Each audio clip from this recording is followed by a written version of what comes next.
नमस्कार दोस्तों क्या आप लोगों ने कभी सोचा है कि कहीं आपका ही पोर्टफोलियो तो आपके रिटर्न्स को नहीं घटा रहा है। जी हाँ, सुनने में शायद आपको थोड़ा सा अजीब लग रहा होगा कि यार मैंने जो अपना पोर्टफोलियो बनाया है बहुत ही सोच समझकर बनाया है, तो मेरा पोर्टफोलियो मेरे रिटर्न्स को कम कैसे कर सकता है।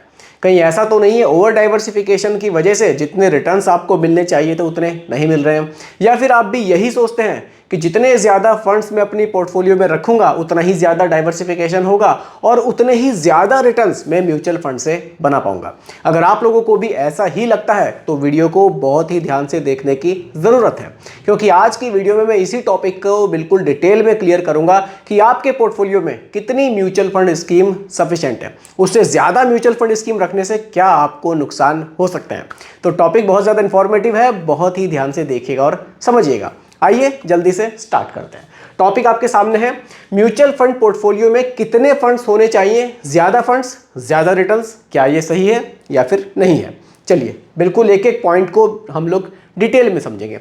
क्या पॉइंट्स मैंने आज की वीडियो के लिए रखे हैं वो थोड़ा समझ लीजिए। पोर्टफोलियो में आइडल कितने फंड्स होने चाहिए, ओवर डाइवर्सिफिकेशन के क्या नुकसान हो सकते हैं, एक एग्जाम्पल भी मैं आपको यहां दिखाऊंगा ओवरलैप का, और साथ ही साथ फंड सिलेक्शन का सही अप्रोच, किस तरह से आप अपने पोर्टफोलियो को एक सही तरह से बना सकते हैं, कैसे आप फ्यूचर में अपने पोर्टफोलियो से बेटर रिटर्न्स बना सकते हैं।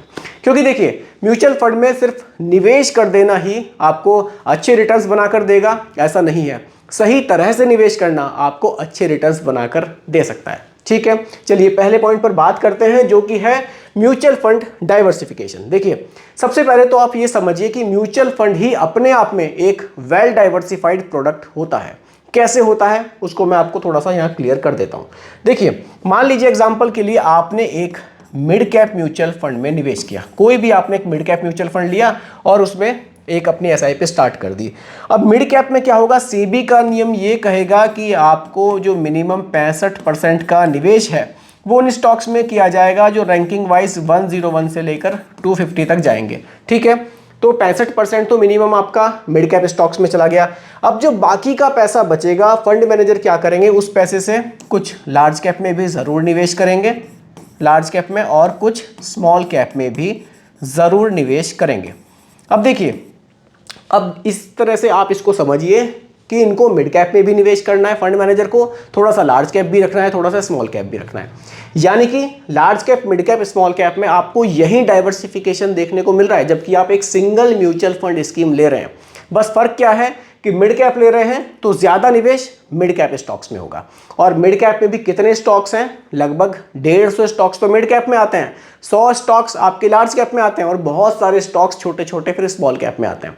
यानी कि अगर आप एक सिंपल मिड कैप स्कीम भी ले रहे हैं तो मानकर चलिए मैक्सिमम फंड्स की अगर मैं बात करूं तो आपको यहाँ जो स्टॉक्स हैं 70 से लेकर 80 स्टॉक्स तक आपका जो पैसा है वो डाइवर्सिफाई होकर निवेश होता है।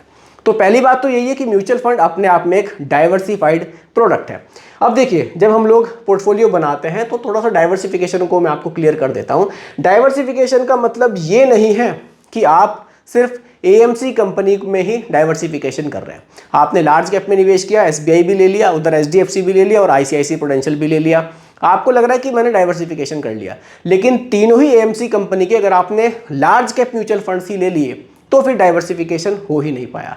डाइवर्सिफिकेशन जो करना है आपको स्कीम वाइज करना है, एएमसी कंपनी वाइज बिल्कुल भी नहीं करना है। इसको थोड़ा सा समझना यहाँ जरूरी हो जाता है। ठीक है, अब आगे चलते हैं, कुछ और पॉइंट्स भी हैं जो इंपॉर्टेंट हैं। ज़्यादा फंड्स रखने के नुकसान क्या हैं, इसको थोड़ा सा समझना ज़रूरी है। देखिए फंड ओवरलैप, मान लीजिए जैसा कि मैं अभी आपको बता रहा था कि आपने मान लीजिए एसबीआई का भी लार्ज कैप ले लिया, इधर आईसीआईसीआई का भी लार्ज कैप ले लिया, और आपको किसी और एएमसी कंपनी का लार्ज कैप अच्छा लगा वो भी आपने ले लिया, तो यहाँ क्या होगा, फंड्स ओवरलैप होगा। यानी कि आप क्या जो पैसा है वो एक ही तरह के स्टॉक्स में ज़्यादा निवेश होगा। क्योंकि क्या होता है कि जैसे लार्ज कैप म्यूचुअल फंड है वहाँ सेबी का नियम ये कहता है कि मिनिमम 80% का जो निवेश है वो टॉप 100 स्टॉक्स में ही हो रहा है। अब अगर एसबीआई में आप निवेश करेंगे तो भी मिनिमम 80% का निवेश टॉप 100 में होगा, एचडीएफसी में करेंगे तो भी वहीं होगा, आईसीआईसीआई में करेंगे लार्ज कैप में तो भी वहीं होगा। यानी कि अगर आप लार्ज कैप जो स्कीम है किसी भी एएमसी कंपनी की लेंगे तो जो निवेश का तरीका है वो आपको लगभग सेम ही देखने को मिलेगा। तो यहाँ नुकसान ये हो जाता है कि अगर आपने लार्ज कैप की ही 3 स्कीम ले ली तो जो रिटर्न्स हैं आपको एक लार्ज कैप के ही देखने को मिलेंगे एवरेज। लेकिन अगर उसकी जगह आपने एक लार्ज कैप रखकर एक फ्लेक्सी कैप ले लिया होता या फिर एक मिड कैप ले लिया होता तो जो रिटर्न्स हैं आपके वो थोड़े से और बेटर बन सकते थे। तो एक नुकसान तो यहाँ हमें ये हो जाता है। पोर्टफोलियो ट्रैकिंग मुश्किल। अब देखिए क्या होता है, अगर आप अपने पोर्टफोलियो में बहुत ज़्यादा फंड्स रख लेंगे तो थोड़ा सा ये आपको ट्रैक करना भी आपके लिए थोड़ा सा मुश्किल हो जाएगा। मान लीजिए आपका पोर्टफोलियो है, आपने उसमें 12-13 स्कीम्स ले ली, आपको जो निवेश करना था वो 12-13 हज़ार रुपये महीना का ही करना था और उतने ही आपने 1-1 हज़ार के 12-13 म्यूचुअल फंड स्कीम ले ली, तो वहाँ थोड़ा सा उनको ट्रैक करना आपके लिए थोड़ा सा मुश्किल हो जाएगा कि कौन सी म्यूचुअल फंड स्कीम मुझे कितने रिटर्न्स दे रही है। हर एक को ट्रैक करना थोड़ा सा, आप इसको रियल लाइफ में समझेंगे तो वाकई आपके लिए ये मुश्किल होने वाला है। कुछ लोगों को लगता है कि नहीं 12-13 स्कीम बहुत ज़्यादा नहीं है, मैं इजीली उसको ट्रैक कर लूँगा, लेकिन अगर आप उसको रियल लाइफ में देखेंगे तो वाकई वो थोड़ा सा मुश्किल वहाँ पर हो जाता है। ठीक है, अब रिटर्न्स देखिए, अगर आपने ज़्यादा म्यूचुअल फंड स्कीम्स ली हुई हैं, अब क्या करेंगे, आप अपने पोर्टफोलियो को चेक करेंगे, उसके ओवरऑल रिटर्न्स पर फोकस करेंगे कि मेरा निवेश 1 लाख का था वो बढ़कर लगभग 1,40,000 या 50,000 हो गया है। लेकिन आप ये चेक नहीं करेंगे कि मेरी किस म्यूचुअल फंड स्कीम ने मुझे कितने रिटर्न्स दिए। मान लीजिए आपकी 12-13 म्यूचुअल फंड स्कीम है, कोई स्कीम ऐसी है जो रिटर्न्स अच्छे डिलीवर कर रही है, कोई स्कीम ऐसी है जो रिटर्न्स कम डिलीवर कर रही है, यानी कि जो तेज ज़्यादा रिटर्न्स हैं और जो कम रिटर्न्स हैं, फिर उसका एक एवरेज रिटर्न आपको मिलेगा। तो यहाँ क्या होगा, जो रिटर्न्स आपको वाकई रियल में ज़्यादा मिलने चाहिए थे वो आपकी कुछ म्यूचुअल फंड स्कीम उसको घटा रही है। जैसे कि मैंने वीडियो के स्टार्टिंग में आपको बताया था, अगर आपकी कुछ चुनिंदा म्यूचुअल फंड स्कीम होंगी, मान लीजिए आपने 3 या 4 म्यूचुअल फंड स्कीम ही ली हुई है, तो ये आपके लिए बहुत इजी हो जाएगा। 4 स्कीमें आप इजीली देख पाएंगे कि कौन सी स्कीम मुझे कैसे रिटर्न्स बनाकर दे रही है और किस में मुझे रिटर्न्स कम मिल रहे हैं। तभी आप उसके बारे में थोड़ा सा फिर सोचेंगे कि इसका मुझे अब क्या करना चाहिए। ठीक है, रीबैलेंसिंग कॉम्प्लेक्स, बिल्कुल यही है जो मैं आपको अभी बताना चाह रहा था। अगर ऐसा होता है तो थोड़ा सा आप रीबैलेंस करने में थोड़ा सा मुश्किल हो जाता है। अगर म्यूचुअल फंड स्कीम्स आपके पास कम हैं, 3 या 4 स्कीम हैं, आप इजीली ट्रैक कर पाएंगे कि मेरी कौन सी म्यूचुअल फंड स्कीम मुझे कम रिटर्न्स दे रही है, और आप जब पोर्टफोलियो के रीबैलेंस करेंगे तो आप उसको थोड़ा सा चेंज कर सकते हैं। लेकिन स्कीम्स इतनी सारी हैं, 13-14 स्कीम आपने ली हुई है, तो उसको रीबैलेंस करना भी आपके लिए थोड़ा सा वहाँ मुश्किल हो जाएगा। किस स्कीम को मैं बंद करूँ, किस स्कीम को मैं चेंज करूँ, कैसे करूँ। तो इसलिए कॉम्प्लिकेटेड मत बनाइए, चीज़ों को सिंपल रखिए और एक इफेक्टिव रिटर्न्स आप यहाँ से बना सकते हैं। ठीक है दोस्तों, देखिए कोशिश कर रहा हूँ बिल्कुल सिंपल भाषा में ये चीज़ें आप लोगों को मैं समझाने की। फिर भी अगर आपको लगता है कि चीज़ें आपके लिए थोड़ा सा मुश्किल हो रही हैं तो आप मुझे कमेंट करके ज़रूर बताइएगा। मैं कोशिश करूँगा नेक्स्ट वीडियो से कि इन चीज़ों को थोड़ा सा और भी सरल तरीके से मैं आप लोगों तक पहुँचा सकूँ। लेकिन दोस्तों, वीडियो अगर पसंद आती है तो लाइक ज़रूर किया कीजिए, क्योंकि आपके एक लाइक से मुझे बड़ा मोटिवेशन मिलता है नेक्स्ट वीडियो बनाने के लिए। अगले पॉइंट पर बात करते हैं जो कि है आइडल पोर्टफोलियो। देखिए कैसे आप आइडल पोर्टफोलियो बना सकते हैं। अब इसके लिए मैंने 3 कैटेगरी यहाँ पर बनाई है। पहली कैटेगरी बिगनर के लिए, मान लीजिए आप म्यूचुअल फंड में बिल्कुल नए हैं, तो आप क्या कर सकते हैं, आप यहाँ पर 2 स्कीम्स रख लीजिए या फिर आप 3 स्कीम्स रख लीजिए। इससे ज़्यादा स्कीम्स की आपको ज़रूरत नहीं है अगर आप म्यूचुअल फंड में स्टार्टिंग कर रहे हैं। 2 या 3 स्कीम से आप शुरुआत करेंगे तो आप म्यूचुअल फंड्स को थोड़ा सा धीरे धीरे समझेंगे। देखिए सिर्फ वीडियोस को देखकर या किसी के कह देने से, मान लेने से आप निवेश करना शुरू कर रहे हैं, लेकिन म्यूचुअल फंड को थोड़ा सा समझना भी ज़रूरी है। इसलिए जब आप निवेश के स्टार्टिंग फेज में हो, आप बिल्कुल नए हैं अभी म्यूचुअल फंड में, 2 या 3 स्कीम से आप शुरुआत कीजिए। आप धीरे धीरे इसको समझेंगे तब आप स्कीम्स को बढ़ा भी सकते हैं। इंटरमीडिएट, अब यहाँ क्या होगा, मान लीजिए आपको निवेश करते हुए कुछ टाइम हो गया है। देखिए एक तो स्टार्टिंग में क्या होता है कि बहुत सारी स्कीम्स आपको ले लेंगे तो आप उलझ जाएंगे, लेकिन जब आपको निवेश करते हुए कुछ समय हो जाएगा, मान लीजिए आपको 3-4 साल हो गए हैं, तो आप धीरे धीरे अपने निवेश को भी बढ़ाते हैं। अब जब निवेश को बढ़ाते हैं, कई बार आप स्टेप अप से बढ़ाते हैं कि उन्हीं स्कीम में पैसा बढ़ रहा है हर साल थोड़ा थोड़ा, या फिर आप नई नई म्यूचुअल फंड स्कीम में भी निवेश करते हैं। अब जब आप इंटरमीडिएट फेज में होते हैं तब आप क्या कर सकते हैं, आप यहाँ पर 4 से लेकर 5 स्कीम्स तक निवेश कर सकते हैं, कोई दिक्कत नहीं, क्योंकि अब आप म्यूचुअल फंड के बारे में थोड़ा सा जान चुके हैं, आप समझ चुके हैं कि मुझे कितना लार्ज कैप की ज़रूरत है, कितना मुझे मिड कैप की ज़रूरत है और कितना मुझे स्मॉल कैप की ज़रूरत है।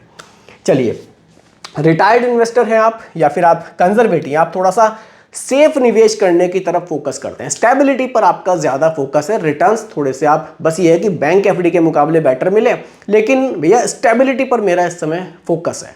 तो आप यहाँ क्या कीजिए, आप 2 से 3 पर ही आ जाइए वापस से, इससे ज़्यादा नहीं, बल्कि 3 पर भी शायद आपको जाने की ज़रूरत नहीं पड़ेगी। क्योंकि देखिए, जब हम लोग बात कंजर्वेटिव की करते हैं तो यहाँ मैक्सिमम पैसा डेट इंस्ट्रूमेंट्स में ही निवेश होता है। अब जब डेट इंस्ट्रूमेंट्स में ही पैसा निवेश करना है तो चाहे आप HDFC का ले लीजिए, चाहे आप SBI का ले लीजिए, किसी में भी चले जाइए तो लगभग सेम ही रिटर्न्स मिलेंगे। तो बिल्कुल यहाँ भी अगर आप स्कीम्स देखेंगे तो 3 भी नहीं, मैं कहूँगा 2 स्कीम्स ही आपके लिए इस समय पर सफिशेंट रहेंगी। तो इस तरह से आप कौन से फेस में हैं, कितनी स्कीम्स आपको सूट करती है, आप इस तरह से आप भी चेक कर सकते हैं, और कितनी स्कीम्स आपने अभी ली हुई हैं उसको भी आप देख सकते हैं। ठीक है, देखिए यहाँ एक एग्जाम्पल मैंने रखा है। मान लीजिए आपने HDFC का अभी यहाँ पर लार्ज कैप ले लिया, लार्ज कैप, ठीक है, और आपने क्या किया, ICICI प्रूडेंशियल का भी आपने यहाँ पर लार्ज कैप ले लिया। अब देखिए 2 लार्ज कैप अलग अलग AMC कंपनी के रखने का क्या नुकसान है, वो मैं आपको एक बिल्कुल लाइव एक रियल एग्जांपल आपको यहाँ दिखाऊंगा, जिससे कि वाकई आपको लगेगा कि हाँ 2 लार्ज कैप स्कीम्स की शायद मुझे ज़रूरत नहीं है। देखिए ये जो ब्लू वाली लाइन आप देख रहे हैं ये HDFC की है, और जो रेड वाली लाइन आप देख रहे हैं ये आपकी इसकी है, ICICI प्रूडेंशियल की है। ठीक है, अब देखिए यहाँ HDFC बैंक है, इसी स्टॉक में दोनों ही म्यूचुअल फंड स्कीम ने निवेश किया हुआ है। इसी तरह से ICICI बैंक है, L&T है, भारतीय एयरटेल है, एक्सिस बैंक है, दोनों ने निवेश किया हुआ है। फर्क क्या है, किसी ने थोड़ा सा ज्यादा निवेश किसी में किया हुआ है तो किसी ने थोड़ा सा कम निवेश किया हुआ है। दोनों आप देख सकते हैं, जैसे कि रिलायंस में आप देखेंगे तो यहाँ ICICI का जो निवेश है वो HDFC के मुकाबले थोड़ा सा ज्यादा है। अगर आप एक्सिस बैंक में देखेंगे तो यहाँ क्या हुआ है, HDFC ने ICICI के मुकाबले थोड़ा सा ज्यादा निवेश किया है। स्टॉक्स सेम ही है, बस थोड़ा सा किसी में कम ज़्यादा थोड़ा सा निवेश यहाँ पर, ये डिफरेंस आपको देखने को मिलता है।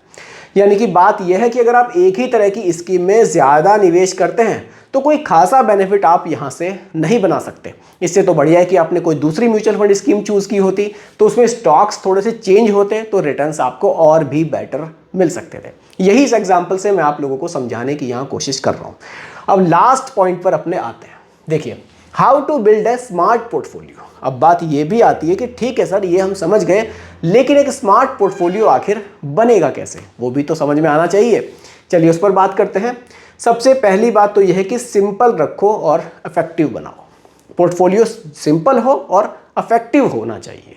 कैसे बन सकता है, देखिए सबसे पहले जब आप निवेश की शुरुआत करें, अपना एक गोल डिसाइड करें कि किस गोल के लिए आपको निवेश करना है। ठीक है, एक गोल नहीं है, 2 या 3 गोल भी आप रख सकते हैं।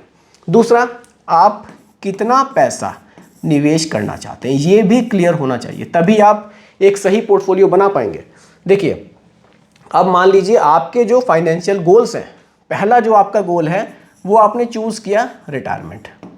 ठीक है, रिटायरमेंट। सेकंड जो आपका गोल है वो आपने क्या रखा, बच्चों की हायर एजुकेशन। ठीक है, बच्चों की हायर एजुकेशन आपने रख लिया। ठीक है, एक गोल आपने और रखा जिसमें कि आपने बच्चों की शादी के बारे में सोचा कि यार फ्यूचर में बच्चों की शादी करनी पड़ेगी, उस समय भी मुझे पैसों की ज़रूरत होगी। आपने 3 गोल रखे। अब देखिए, इन 3 गोल के हिसाब से आपको SIP करनी होगी। अब आपको पोर्टफोलियो बनाना है तो आप कैसे बनाएंगे, देखिए सबसे पहले तो आप अपने पैसे को सिलेक्ट कीजिए। मान लीजिए आपके पास जो पैसा है वो 10,000 रुपये महीना का है, इसके हिसाब से आपको निवेश करना है। तब आप क्या करेंगे, इन 10,000 रुपये में से कोशिश कीजिए जो रिटायरमेंट का पैसा है ना उसको थोड़ा सा आप कम भी रखेंगे तो भी चलेगा, क्योंकि यहाँ आप पैसा लंबे समय तक निवेश करने वाले हैं। यहाँ आप क्या कीजिए, रिटायरमेंट के लिए आप यहाँ मेरे हिसाब से 2,000 या 3,000 रुपये का भी प्लान, 2,500 रुपये रख लेते हैं, उतना भी रखेंगे तो आपके लिए ये सफिशेंट रहेगा। 2,500 रुपये आपने यहाँ रख दिए। बाकी का जो पैसा है जो बच्चे की हायर एजुकेशन पे जाएगा वो आप यहाँ रख सकते हैं, कितना, 4,000 रुपये। ठीक है, और जो बच्चे की मैरिज के लिए आप रख रहे हैं वो आप रख लीजिए 3,500 रुपये। ठीक है, अब आपको यहाँ कैसे पोर्टफोलियो बनाना है, देखिए जो रिटायरमेंट के लिए आप प्लान ले रहे हैं वो आप केवल एक म्यूचुअल फंड स्कीम रखेंगे, आपके लिए सफिशिएंट रहेगी। ठीक है, दूसरा है हायर एजुकेशन। यहाँ आप हायर एजुकेशन के लिए क्या कीजिए, हायर एजुकेशन के लिए आप ज़्यादा से ज़्यादा 2 फंड्स रख लीजिए, इससे ज़्यादा की आपको ज़रूरत नहीं है। और जो बच्चे की शादी के लिए आप रख रहे हैं, ज़्यादा से ज़्यादा 2 फंड्स आप यहाँ रख सकते हैं। यानी कि कुल मिलाकर 4 से 5 म्यूचुअल फंड स्कीम है ही, आपका 10,000 रुपये महीने का निवेश हो जाएगा। अच्छा डाइवर्सिफाइड पोर्टफोलियो भी आपके लिए बन जाएगा और आप गोल बेस्ड जो निवेश करना चाहिए वो भी आप इजीली कर सकते हैं। तो दोस्तों यही मैंने आज की वीडियो में आप लोगों को समझाने की कोशिश की है कि किस तरह से आप अपने लिए एक सही पोर्टफोलियो बना सकते हैं और ज़्यादा म्यूचुअल फंड स्कीम अपने पोर्टफोलियो में रखने के क्या आपको नुकसान हो सकते हैं। तो ये आप लोग भी मुझे कमेंट करके ज़रूर बताइएगा कि आपने अपने पोर्टफोलियो में कितने ज़्यादा म्यूचुअल फंड्स रखे हुए हैं। कहीं ऐसा तो नहीं है कि आप भी ओवर डाइवर्सिफिकेशन का शिकार हो रहे हैं और आपके जो निवेश करने का तरीका है वो थोड़ा सा गड़बड़ यहाँ हो रहा है। बाकी दोस्तों यही आज की वीडियो का टॉपिक है। उम्मीद करता हूं कि टॉपिक आपको पसंद आया होगा और रिकमेंडेशन नहीं है, सिर्फ एजुकेशनल पर्पस वीडियो आप लोगों के लिए बनाई गई है। पसंद आई हो तो लाइक शेयर कीजिएगा, चैनल पर नए हैं सब्सक्राइब कीजिएगा। मिलते हैं जल्दी एक और नई वीडियो के साथ। धन्यवाद।